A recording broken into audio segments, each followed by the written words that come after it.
জয় জয় রাম কৃষ্ণ ভুবন મંગલ। દર્શક મિત્રો નમસ્કાર, જય ઠાકુર। કથામૃતની વાત આગળ ચાલે છે। રામકૃષ્ણ દેવ દક્ષિણેશ્વર આવેલા બેલા ઘરના જે ભક્તો છે એની સાથે સંવાદ કરી રહ્યા છે। જીવનની ઉર્ધ્વ ગતિની વાત કરે છે, અવતારની વાત કરે છે। ક્યાંક રામકૃષ્ણ દેવ 8 પાસથી બંધાયેલો જીવ। રામકૃષ્ણ દેવે કીધું કે અવતાર તો એ લીલા કરવા માટે પોતાના ભાઈબંધોની જોડે આંધળો પાડો રમતો હોય અને ભગવાન એનું લીલા કાર્ય કરે છે, પણ માનો સાધ જેમ પડે અને બાળકી પાટા છોડીને વયો જાય કરે કે ભાઈ મારી માં બોલાવજે, એમ અવતારનો સમય પૂરો થાય એટલે અવતાર વિદાય લઈ લે, એ ગમે ત્યારે પાટા છોડી શકે। રામકૃષ્ણ દેવે કીધું કે સામાન્ય જીવ એટલી સહજતાથી પાટા છોડી નથી શકતા, કારણ કે એ પાટા તો કચકચાવીને બાંધેલા છે અને 4 આ બાજુ 4 આ બાજુ 8 સ્ક્રૂ જડેલા છે। અને એ સ્ક્રૂની વાત આપણે કરતા હતા। 8 પ્રકારના જે પાશ, બંધન, ભય, લજ્જા, શોક, ગોપનીયતા, ભય, આ જે અને એમાંના જે બાકી 3 હતા એ પાસની વાતો હવે લઈને આપણે આગળ વધીએ। કે છે કે કુળનું અભિમાન, એક સ્વાભિમાન હોય ત્યાં સુધી વાંધો નહીં, પણ જ્યારે અભિમાન શબ્દ આવે છે, ગુરુર, ગૌરવ અને ગુરુર, वो શબ્દ ભિન્ન છે। ગૌરવ હોવું જુદું છે, ગુરુર હોવું જુદું છે। તો કુળનું અભિમાન પણ તમને બંધનમાં નાખે છે કે હું તો ઉચ્ચ કુળનો છું, આ નીચ છે, આ હલકા કુળનો છે। કુલાભિમાન માણસને બંધનમાં નાખે છે, ભેદ રહે છે, તમારી દ્રષ્ટિની અંદર ભેદ છે। એટલે રામકૃષ્ણ દેવે વાત કરી કે આ પણ એક બંધન છે, એક પાશ છે। એ જ રીતે જાતિ અભિમાન, કુળનું અભિમાન, અને એ જ ગાણા ગાય રાખતા હોય। રામાયણની અંદર જે પરશુરામજીને લક્ષ્મણ જે ચીડવે છે કે મહારાજ આ બધી વાતો હવે તમારે કહેવાની વખતો વખત જો આ કહેવું પડતું હોય તો એક માણસ ભેળો રાખો, તમારી પ્રસ્તાવના બાંધી દે, તમે કોણ છો, તમારા બાપ કોણ છે, ને એના બાપ કોણ છે, ને એના બાપ કોણ છે। આપણે ઘણી વાર આવું સાંભળીએ છીએ ને પ્રવચનોમાં, આપણા માથા પાકી જાય કે ભાઈ અમે અહીંયા કંઈક બીજું સાંભળવા આવ્યા છે, તમારી આ પ્રશસ્તિ બંધ કરો ને।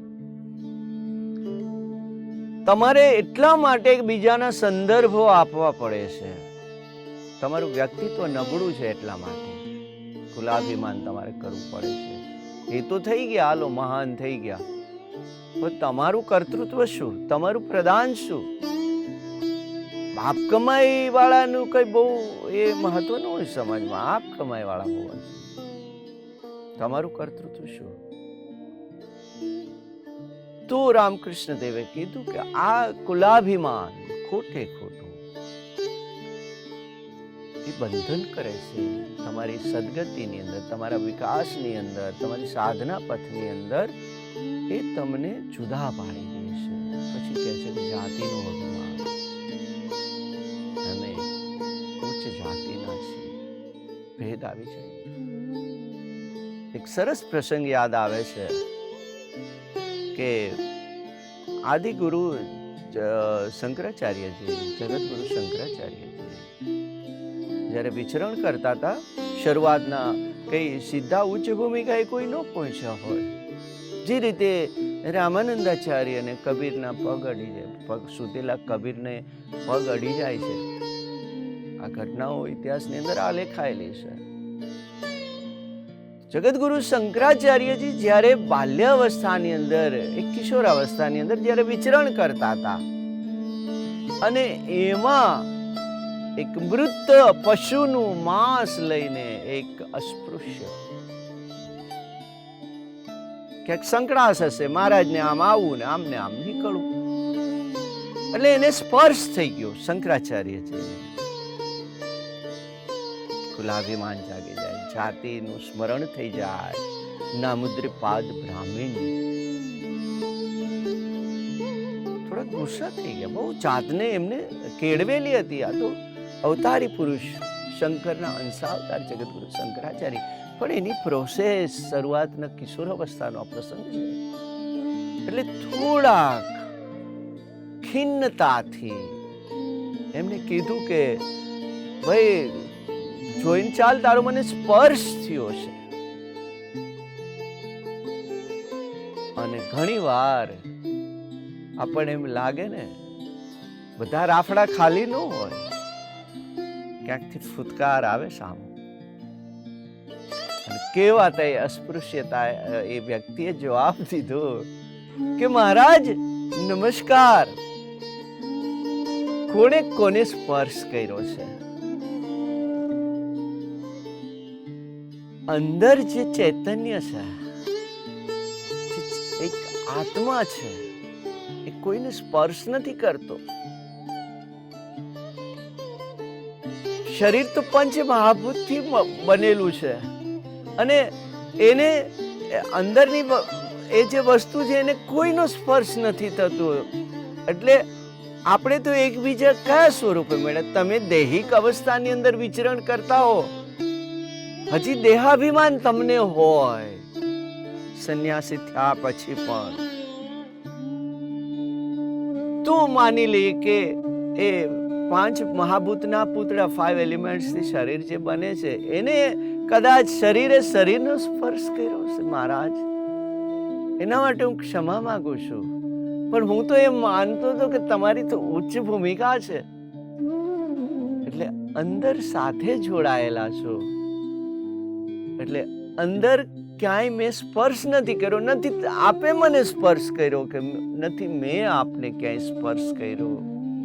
સ્થૂળતાની ભૂમિકાએ હો તો મહારાજ હું તમારી ક્ષમા માંગુ છું. અને અંદરથી શંકરાચાર્યજી એ આખા જેને કહેવાય ને કે ખળભળી ગયા. કહો ભારત વર્ષના એક અસ્પૃશ્ય વ્યક્તિ જેને આપણે કહીએ છીએ, એના મોઢેથી આ વાત સ્વામી વિવેકાનંદના જીવનમાં જુઓ.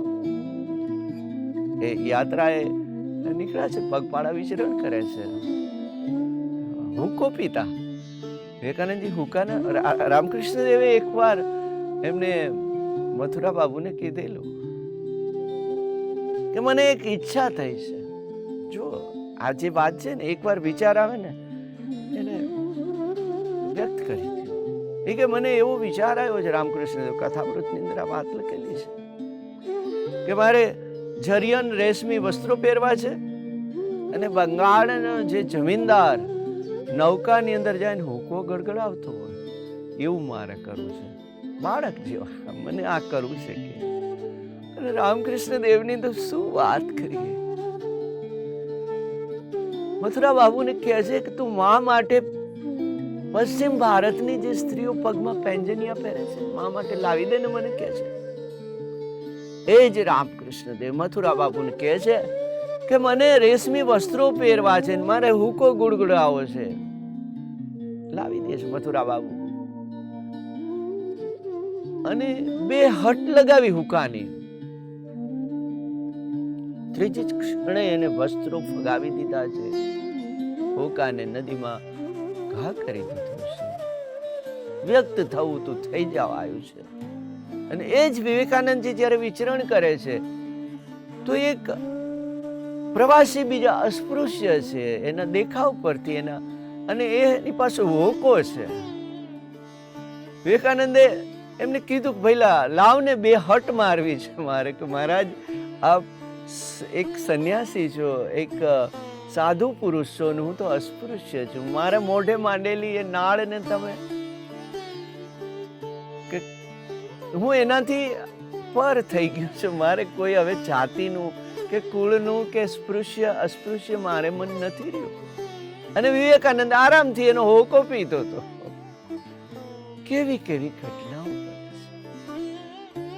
પ્રસંગો કેટલા યાદ આવી જાય છે આ વાતની સાથે, કે જ્યાં સુધી જાતિ કુળનું અભિમાન છે ત્યાં સુધી આ પાશની અંદર બંધાયેલા. રાહુગણ રાજાને જ્યારે પાલખી ઉપાડી અને જળ ભરતજી જાય છે ત્યારે પણ આજ સંવાદ થયો છે.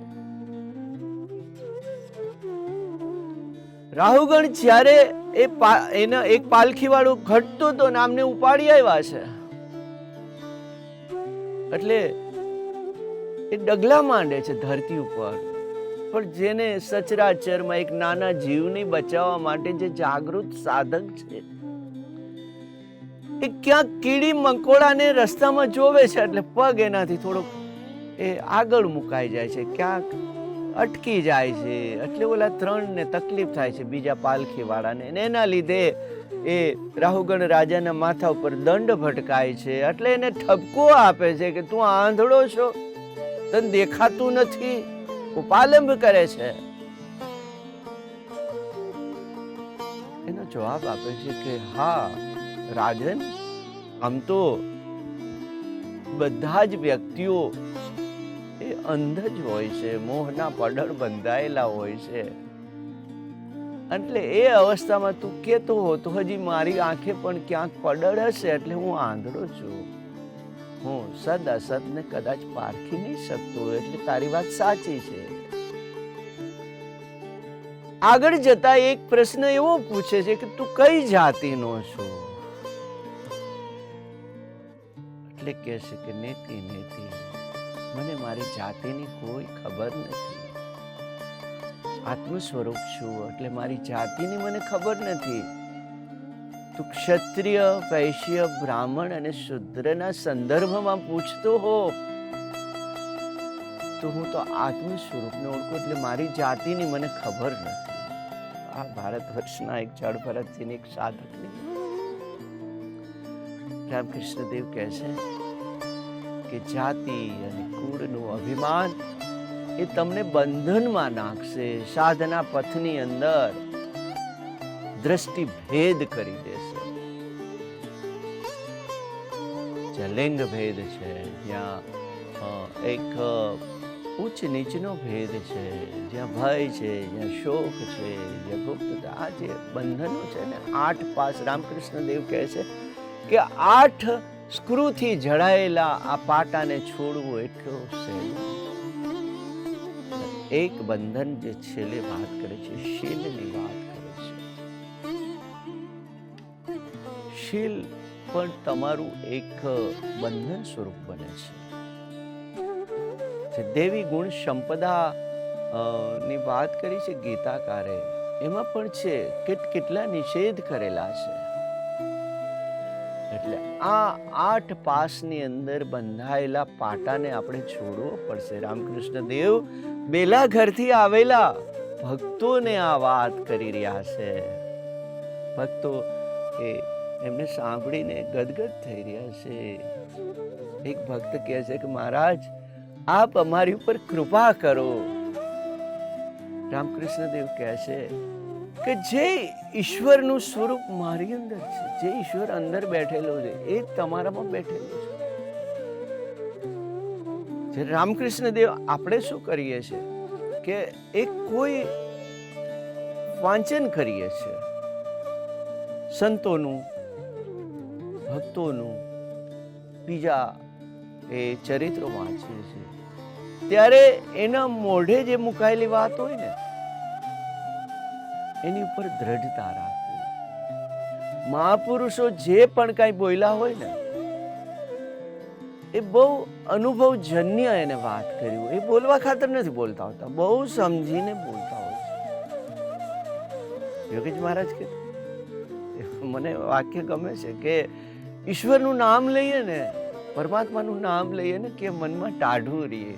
આવા તાપની અંદર, આવી ગરમીની અંદર કેટલું સરસ લાગે. મહાપુરુષનું વચન છે, મિથ્યા ન થાય. એની ઉપર આપણે એક વિશ્વાસ હોવો જોઈએ કે હા શીતળતા લાગવી જોઈએ. ઈશ્વરનું નામ લઈએ એટલે મનમાં ઠંડક રહીએ. રામકૃષ્ણ દેવ કહે છે બેલા ઘરના જે ભક્તો આવેલા છે એને કહે છે કે જે ઈશ્વર મારામાં છે એ જ તમારામાં છે. તત્કાલીન કલકત્તાની અંદર ગેસથી એ દીવા બળતા હતા. ગેસ લાઈનનું જોડાણ કરે, જેમ લાઇટનું લઈએ ને આપણે ઇલેક્ટ્રિકનું, એ રીતે ત્યાં ગેસ કંપનીથી એની અંદર અરજી કરે, જોડાણ કરે એટલે એના દીવા બળે. એટલે રામકૃષ્ણ દેવે એને કીધું કે તમે ગેસ કંપનીને અરજી કરો એટલે જોડાણ થઈ જશે. ઈશ્વરને અરજી કરવી જોઈએ, પ્રપોઝલ, પ્રોપર પ્રપોઝલ આપવી જોઈએ. એમના શું ઈશ્વરને શું ખબર પડે કે આની ડિમાન્ડ શું છે, રિક્વાયરમેન્ટ તો જોવી જોઈએ પ્રપોઝલમાં, અને કારણ શું, તમારે શું જરૂર પડી મારે. પ્રોપર આ વહીવટ, ઈશ્વરીય વહીવટ છે ને, એ બહુ આપણે ઓફિસના વહીવટથી ટેવાયેલા છે. ઈશ્વર કાયદાની અંદર પણ આ જ વસ્તુ છે. એને તમારે અરજી કરવી પડે. એમનામ ગેસ જોડાણ ન મળે, એમનામ તમારે ઈશ્વરનું સાનિધ્ય ન મળે સહજતાથી. તમારે અરજી કરવી પડે, અરદાસ, અરજ, રિક્વેસ્ટ. હે નાથ, હે અંતર્યામી. આ જીવ બહુ ભટકો છે, અંદરથી અવાજ, નાભીએથી આવવો જોઈએ. આખા શરીરને વિંધીને જ્યારે ઈશ્વરને ખાના સાંભળે અને જોડાણ થઈ પણ જાય કંપની આરે, પછી એ જળાહળા થયા અંદર દેદીપ્યમાન બની જવા. જો જોડાણ થઈ જાય, રામકૃષ્ણ દેવના વચન ઉપર વિશ્વાસ રાખવા જેવું છે. મહાપુરુષ કહે છે કે જે અહીંયા છે એ તમારા જ છે. તમે જોડાણ કરો ને, કંપનીને અરજી આપી દો ને, અરજી ધ્યાનમાં લઈએ અને એના માટે યોગ્ય કરે. આપણે છેલ્લે લખીને કે આપ યોગ્ય કરવા વિનંતી, એટલે એની યોગ્ય લાગે એટલે કરી આપે. એમાં કાંઈ પણ એના માટે ડિમાન્ડ હોવી જોઈએ, રિક્વાયરમેન્ટ હોવી જોઈએ. રામકૃષ્ણ દેવ એ વાતને કઈ રીતે સમજાવે છે કે ઈશ્વર દર્શન થાય. જો મહાપુરુષના વચન ઉપર વિશ્વાસ રાખવો પડશે. એમને કીધું કે હા, ઈશ્વર દર્શન થાય, શું કામ ન થાય? પણ એ કે 3 પ્રકારનું જે ખેંચાણ છે ને, એટલું ખેંચાણ ઈશ્વર પ્રત્યેનું આગળ પણ આપણે જોઈ ગયા કે તમે તમારા ઐશ્વર્ય માટે, તમારી સંપત્તિ માટે, તમારા સંતાન માટે, તમારા સગાવાલા માટે, તમારા સંબંધો માટે તમે રડો છો. એકાંતમાં ક્યારે ઈશ્વર માટે રડ્યા છીએ આપણે? રામકૃષ્ણ દેવના કથામૃતની અંદર, એના ચરિત્રમાં જોઈએ તો આંખો સુકાણી નથી. સૂરદાસ દ્વિવિધ આંધળો, ભલે સૂરદાસની આંખ નહોતી પણ હરની સાસુઓ તો એના વહેતા હતા. મીરા પણ કહે ને કે અસુવન જલ સિંચ સિંચ પ્રેમ બેલ હોઈ. હવે જે પ્રેમનું બીજ વાવ્યું હતું ને, એમાં તો કોટા ફૂટા છે, અને હાદા પાણીથી ક્યાં ઉછરે એમ હતી. એ અસુવન જલ સિંચ સિંચ પ્રેમ, ફળ પણ એટલા જ મીઠા લાગે. सूरदास अब डूबत है ब्रज, काहे न लेत उभारे निस्दिन वर्षत नहीं. आंसू दरियो उमटे, कबीरा हंसना मना है न रोने से कर प्रीत. बिन रोए क्या पाएगा प्रेम प्यारा मित. એમ ન મળે ના. રામકૃષ્ણ દેવ કહે કે 3 પ્રકારનું તમારે ખેંચાણ, એની ખેંચવો પડશે. એક અદભુત લોકગીત છે આપણે ત્યાં, 9 નાળાની બેવડ રાસ, રણછોડ રંગીલા. એક નાળું, જે ગાડાને બાંધતા ને નાળું કે આપણે કઈ બાંધી એને નાળી કહેવાય. ઓલું તો નાળું. 9 નાળાની બેવડ રાસ, રણછોડ રંગીલા. દિવાળીબેન ગાતા લોકગીત. હવે એક નાળું તમે જુઓ ને તો વજનદાર, અને માણસ એમાં છૂટી નો કે આજીવન. એવા 9 નાળા ભેળા કરે અને એને બેવડું કરવાનું. એ સ્નેહ મારો તો રણછોડ રંગીલા હારે છે. 9 નાળાની બેવડ રાસ, રણછોડ રંગીલા. એ શેરનો તૂટે દે, તાતડો તૂટી નો હકે સ્નેહનો બંધન. એક સાદો તાતડો ન તૂટીએ કે સ્નેહથી બંધાયેલો. તો 9 નાળાની બેવડ રાસ. ઈશ્વર માટે રડો. રામકૃષ્ણ દેવ કહે છે કે તમારે એને બાંધવું પડશે, એને ખેંચવું પડશે. કઈ રીતે? કે જેમ એક માનું ખેંચાણ પોતાના બાળક પ્રત્યેનું હોય.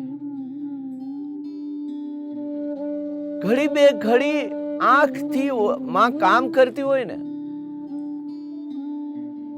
માં જ્યારે કામ કરતી હશે ને ત્યારે એની ધ્યાન તો હોય કે ક્યાં રમે છે, ક્યાંક પડ્યો આખડો તો નથી ને, ક્યાંક વાગી તો નથી ગયું ને, ઊંચીતાનો કંઈક રોવાનો અવાજ આવે, અધૂરું કામ મૂકીને હોય જાય. એ માં છે.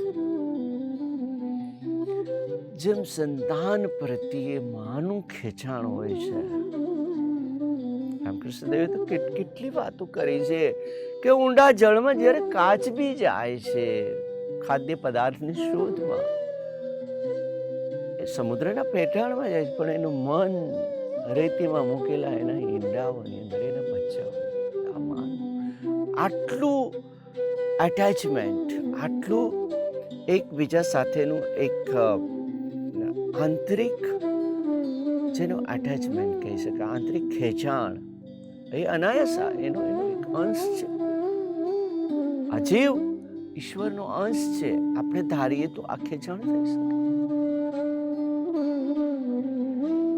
બીજું ખેંચાણ, જેમ કોઈ પ્રિયતમાનું એનું પ્રેમી પ્રત્યેનું હોય,